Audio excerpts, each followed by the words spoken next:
how bad will the market go? Right. It's a financial investment. I think a lot of people get this wrong in real estate. Welcome to the Five Questions podcast, where we unlock real estate and business insights one question at a time.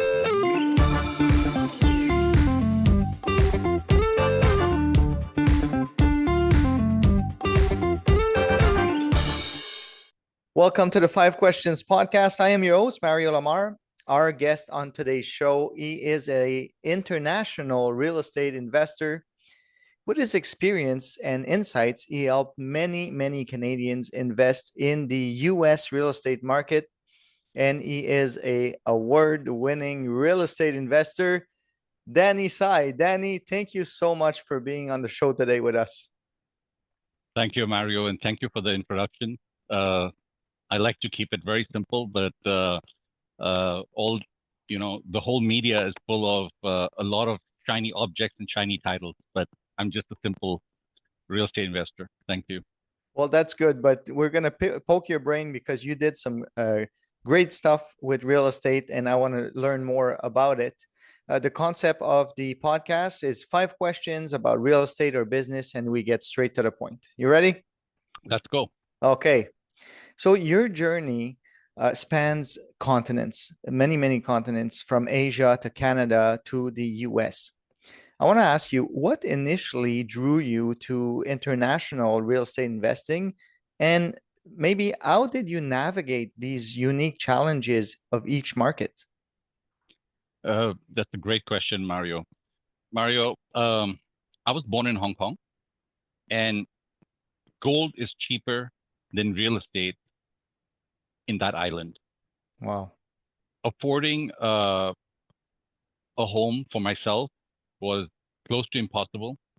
Even not having a 9 to 5, but even being a business owner. Yeah. So as we know, when we buy real estate, we want real estate to at least be break even or cash positive. And I read books on real estate, and these are the things I took away from the book. So I invested across to a market where it was more cash flow positive, and also maybe I could use. So one of the Yeah. examples, as I said, I was born in Hong Kong.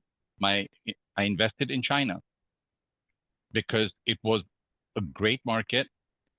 I just thought that with more than the population that they have, with 1 billion people, how bad will the market go? Right. It's a financial investment. I think a lot of people get this wrong in real estate. They think real estate is a home to buy and a home to sell. A lot of real estate agents do that. So there's a big population of real estate agents versus real estate investors out there. So to get this right, when you're an investor, we look at it whether we can be cash positive, whether we are, investing in a landlord-friendly city, Yeah. state, province. So I think that attracted me to go cross borders. And is there any challenges that different markets have versus the other? Yes, definitely. So uh, investing in a different market, you will always face challenges. Yeah. And the challenges are language. And it's not saying the language of Canadians is English and the language of Americans is English, but there's a big difference in the language used. Right. So the way we take things in Canada versus we take in US is two different ball games. The system is different. That's a big challenge. The legal documentation is a challenge. That's a big difference. The financing is a difference.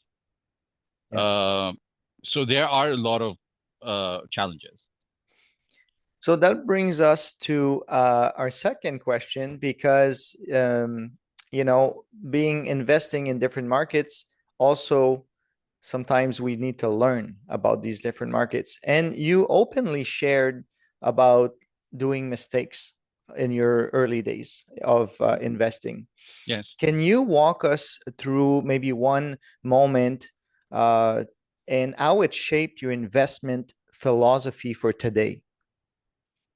Um, sure. So one of my biggest mistakes in the early days was to purchase pre-sale. Okay, And because I was not an investor mindset, I was a common man's mindset. right, As I said earlier, uh, we have more real estate agents than we have investors. And an agent will tell you a pre-sale is always a good deal. The reason being is that the city is growing, the location, the price versus, you know, and they'll usually show you the other part that the price today is not going to remain today. And with inflation in any country, whether it's in Asia, whether it's US, whether it's Canada, it's the same thing, that you could profit from that investment. However, my mindset today, it goes reverse. And this is, it's not rocket science, but is that property going to cash flow if I'm going to rent it out? right. Am I buying this for myself? And do I need that much space for me to invest in that? M- Maybe not.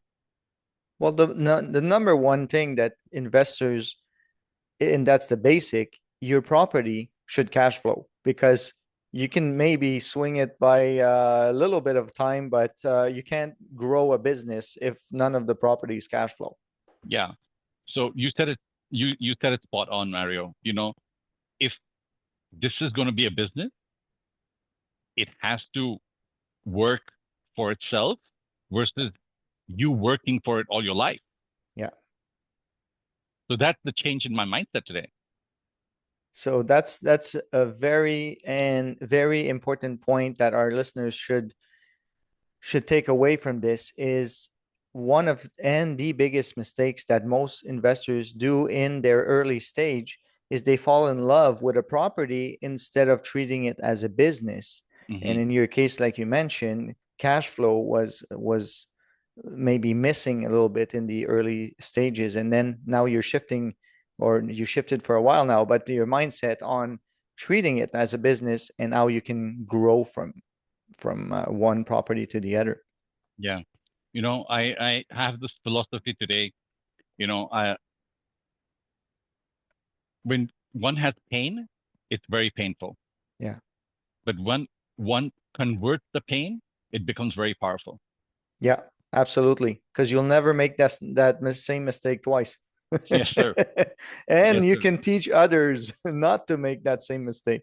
Yes, sir. Um, okay, that brings us to question number three. And you help many Canadians. But if somebody or a Canadian would be exploring the US real estate opportunities or market, Hmm. what's the biggest misconception they have, and maybe how do you help them overcome these misconception? That's really one of the biggest problems we are facing today with Canadians. And Canadians think that the US financing system is like Canada. And that is a big misconception. The other thing, which is right now live in the news, and 95% of the public watches news. I don't, but I get forwards. Yeah, And that with the new government coming in, you know, it might not be the same. yeah, In my view, and I could be wrong, and I hope I'm not, every country, whether it's United States or whether it's India or whether it's China or whether it's Australia or Great Britain, they are looking for investments to come into the country so the economy can flourish. yeah, So by watching news and the fear that's in a lot of Canadians today, that should be diverted because at the end of the day, as I said, when we are running a real estate investment, it's a business, and a business, if you can see a profit now, the only way that it that will just wash away is if the US dollar changes. Yeah. So So that's bank in the minds learning, of a lot of people. yeah, learning how to properly learn how to the banking system works differently than in Canada, because we're talking about U.S. Real estate investing now. That's one of the things that most people um, have a misconception about. Yes, sir. And I'm having an event on the 18th of January, 2025, just to answer questions like you asked me just now, and a lot more than that. Okay, so we'll make sure to try to put that out there. It's coming Thank you. soon, though. Yes, sir. Question number four. You have a lot of experience, as we mentioned, and maybe what kind of tools you use, or one practical strategy or resource or tool you recommend for identifying profitable cross-border deals. That's a $1 million question, Mario. We're there to give a lot of value to our viewers. That is $1 million question. You want to hit it right to the top so your listeners get a lot of value. I really appreciate that. And I'm going to try my best to answer this in shortest and spot on. Yeah. For curious investors,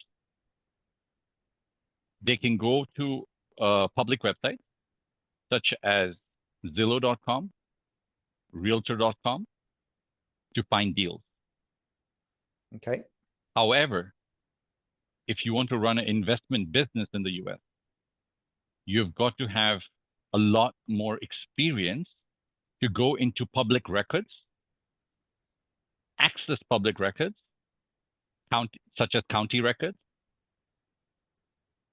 to understand whether that deal is a good deal and whether you can buy it.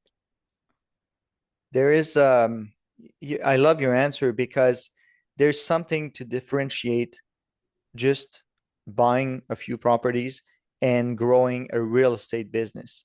When you go to realtor.com or Zillow, you see the deal in front of you, but very limited knowledge of the history of that property. As a professional real estate investor, you need to understand the history of that property, or this, why is it for sale? Yes. And that will give you the answer on how to make your offer, how low, how high you can go, Yep. and really how to acquire these properties. And you're absolutely right. Accessing these city or counties database information, that what differentiate a seasonal real estate investor versus a professional one. Yes, sir. And to add to that, I do understand and I do know a lot of fellow investors are going to Zillow and Realtor.com and finding deals that might be an auction. But I have a friend who lost $110,000 yesterday. Wow, that's a lot of money. And my fellow friend started his journey more or less the same time. However, he thought that real estate is something that he can wing by himself versus getting into the right community, finding like-minded people, knowing that somebody has your back, knowing that you can do a joint venture with somebody in the community. And so, uh, to that question, I purchased a auction property again in Cleveland, Ohio. On October 26th, we closed that property. It was on auction. Now, auction properties don't allow you to access the property before time. It just goes on auction and you bid. Yeah. Who bids highest wins the property. However, with our relationship in the market, We were able to access the property. We were able to see what's inside the property before we went and bid. Now, that is a very big advantage when you Yeah. know what to do and you know how to do it and know when to do it to succeed in your transaction. Well, you said it. Real estate as a business, you cannot do it alone. If you want to do it alone, I did it at the beginning myself too, and I lost money on a deal because I tried to do it alone. If you do it as a team, you build a proper team around you, much more solid as an investor, very likely to less to make a mistake. Yes, sir. And that's millions, not millions, but well, maybe in some case, but thousands and thousands, sometimes hundreds of thousands of dollars saved by Yes, avoiding these mistakes. that's right. Talking about having a proper team, and doing it the right way. Looking back at your transformation, that's our fifth question for you. What role did having clear goals, a vision, play into your real estate, turning your real estate into a profession? And maybe how can others replicate that success that they want to have the same success as you? Wow. That is, as I said earlier, when you have pain, how to transform that to power. It's exactly what I did. Not that I'm a pain-free person. I do have a lot of pains or problems, uh, but way lesser than a normal person. I would say. So your question is, how did I do it? Did I understand it correctly? Yeah. So let's say, you look back at your transformation from when you started to now, um, having clear goals, having a vision, and if somebody wants to replicate or do like you, accomplish the same nice steps that or goals that you did, or now you're successful, you're award-winning real estate investor. How can somebody do like you? I would say before your goal, set your vision right, because goal is something that you will go and achieve. But if you don't know what that looks like, you're not going to achieve it, or you might achieve the wrong thing. So one of mine and my wife's mentors was Bob Proctor, and his example was when you're a pilot, you know that you're flying from A to B. Everybody knows it. Yeah. But when you're flying A to B, are you prepared for some windy clouds, rain, thunder?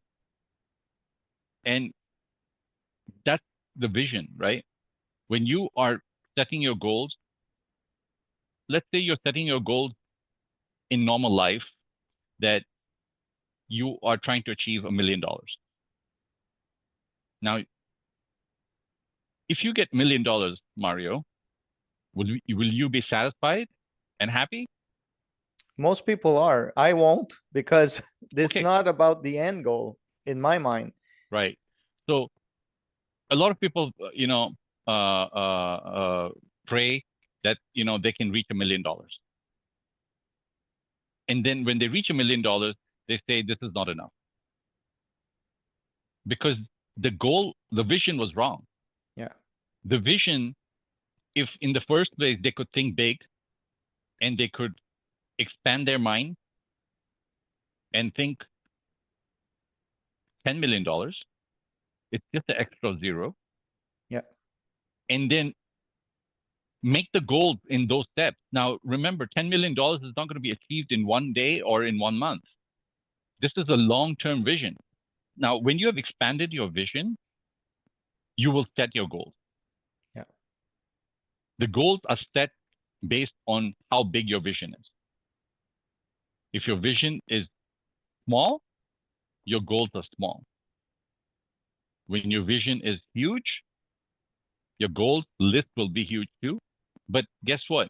You can work towards it. You can do one, two, three, simple math, Yeah. and keep going.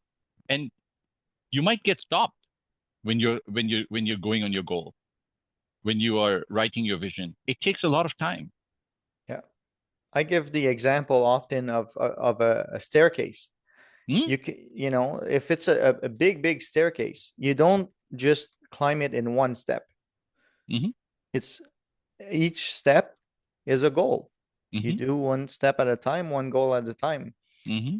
You might stop halfway because you're out of breath, Hmm. and then you continue and you go on the next step, and eventually you reach your goal or the top of the staircase. So Yeah. Yeah. well, Danny, it was so nice and so satisfying to talk with you. You got lots of knowledge, lots of experience. I hope that our listeners are going to take away a few pieces with them on their journey. And thank you again for taking the time to be on the Five Questions podcast. Thank you, Mario. And I appreciate you having me on your podcast today. No problem. We'll talk Thank soon. you. Thanks for tuning in to the Five Questions podcast. If you enjoyed today's episode, don't forget to subscribe, like, and hit the notification bell on our YouTube channel so you never miss an episode. Stay tuned for more insights and tips to transform your real estate and business game. See you next time.